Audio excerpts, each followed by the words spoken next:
everybody, welcome to Road Rants. Can you see me? I'm kind of backlit here. What is with Dunkin' Donuts? Huh? What's going on with them lately? What? What's wrong with Dunkin' Donuts? I mean, what's with the stuff that they're serving? Used to be Dunkin' Donuts served coffee and donuts. Dennis Leary already talked about this. They started adding stuff to the menu. Now, some of it I can understand. Okay, you're serving donuts. Maybe it makes sense that you have some muffins and, other types of pastries and things like that go hand in hand with donuts, And, kind of in the same vein. And then they started having bagels. Well, I guess, okay, a bagel is shaped exactly like a donut. I guess maybe that makes sense. And then they started putting stuff in the bagels. You can't just have a bagel. I mean, it's one thing. Butter is one thing. But then they started putting in, bacon, egg, and cheese. And, I've had bacon, egg, and cheese bagels from Dunkin' Donuts. They're good. And they started having the croissant sandwiches and bacon, egg, and cheese on a croissant. And, among other things. But now lately they have fucking paninis there. What? Well, how does a panini go in a place that serves donuts? When they have all these sandwiches, and not just breakfast sandwiches either. I mean, I can understand how they would be associated with breakfast, because a lot of people have, coffee and a donut, and some people, that's their breakfast. I don't drink coffee. I hate coffee. I'll talk about why in a future rant, but I don't. But, I go in there, I'll have a bacon, egg, and cheese bagel or something, that'll be my breakfast. But I'm not going to have, like, a Tuscan panini or something like that. I forgot what exactly was on the panini that they were talking about, but it wasn't something you have for breakfast. And now they have this bacon, egg, and cheese on Texas toast, and it's not that it doesn't look good. It does look good, and I might even try it, so maybe you consider this rant hypocritical. I'm not exactly slamming Dunkin' Donuts for this, but I mean, what? How did all this stuff find its way into the menu of a donut place? It's like a pizzeria serving tacos. You remember when Burger King had tacos for a little while? What the f*** is that? I went in, I tried one just out of curiosity. It wasn't very good. It was like almost Taco Bell, but not quite. And speaking of Taco Bell, now they're having all these, Southwestern burritos and everything, and chicken and ranch. I thought it was a Mexican place. Mexican places are now going to start serving burgers, and burger joints are now going to start serving Mexican food, and you're going to start finding pizza at Chinese restaurants. I swear, at some Chinese restaurants, you can find fried chicken, a barbecue fried chicken. Like, not Chinese fried chicken, but American-style fried chicken. What? I understand the reason behind this. You're feeling like having something involving bacon, ranch, and chicken, something like that. And Taco Bell figures, hey, don't go to some other place. Come here. We've got something like that. Just where you give your money to them and not somebody else. I mean, it's the basics of competition. You want people to come to your establishment rather than go to somebody else's. But, I mean, come on. How far are we going to take it? I don't object too much to burger joints serving breakfast food because not too many people eat burgers for breakfast. And, I like the breakfast at McDonald's.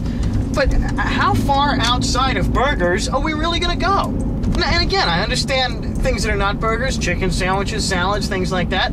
It's all, it's not one-dimensional. But I would really have a big problem if McDonald's started offering fucking chow mein. I mean, would you really eat it? Jesus, I just can't imagine that being good. Oh, what the f*** are you doing, asshole? Step on it. I mean, seriously, I think there's a big problem if you go into an Indian restaurant and the menu has chitlins and grits on it. What the f*** is that? Personally, I think there's a problem if you have chitlins and grits on any menu, but that's a whole other thing. Okay, there's a McDonald's over there, and what am I seeing all in the front here? They're all different iced coffees. I have a big craze with iced coffee. Who says coffee has to be scalding hot? We can put ice in it. It still tastes bad, but we can put ice in it if you want.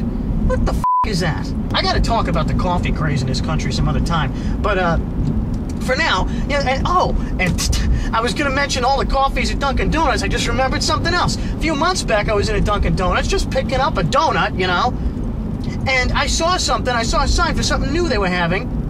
They were adding to their menu. It was iced hot chocolate. What? What the f*** is that? How do you have iced hot chocolate? Did anybody inform them that if something is cold, it's not hot? And you remember the bit on SNL Celebrity Jeopardy? Is the hot tea hot or cold? I mean, did we miss that? I mean, just watch that f***ing episode if you're unsure of whether or not cold things are hot. Iced hot chocolate. It's just f***ing stupid-ass, pretentious bullshit. And did it ever occur to anybody that if hot chocolate is cold, it's pretty much just chocolate milk? I mean, what's the point of that? I mean, you can have a chocolate milk and put some whipped cream and a cherry on it, but you can't dissolve your marshmallows in it. Well, I want hot chocolate. I want it f***ing hot. Okay, I mean, not too hot. That's the thing with me in hot beverages. I drink tea, I drink hot chocolate, but I don't want it scalding hot, because then you can't drink it. I like it, warm. maybe a little past warm, somewhere between warm and hot, in between there. You know, it's a specific temperature. I often put a thermometer in it, and I let the thermometer in, and if it falls between a certain place, then I'll drink it. If not, I find the person that served it to me, and if it's hotter than that, I throw it in their face and watch their eyes dissolve. Okay, maybe I don't really do that, or do I? And if it's too cold, I usually say, hey, asshole, heat this fucking shit up for me, will you please? And they're usually more than happy to do it. I don't know how you can be more than happy. George Carlin said, it's a dangerous mental condition. Yeah, I just have to wonder about some of the stretches they put on the menus at certain places. You know, serving panini sandwiches at Dunkin' Donuts. There's some things that I will eat on a restaurant menu that might fall outside. Applebee's has this whole new Italian food thing going. I've had some of it. You know, it's okay. But obviously it doesn't compare to an Italian restaurant, a real, genuine, authentic Italian restaurant like the Olive Garden. And, you know, when I want authentic Mexican food, stuff that comes right from the heart of Mexico, I'm not going to go to Burger King, I'm going to go to Taco Bell. And when I want something nice, authentic, and American, a nice big piece of steak with a baked potato, I won't go anywhere but a drive-thru that serves it in a styrofoam carton. That's the real deal.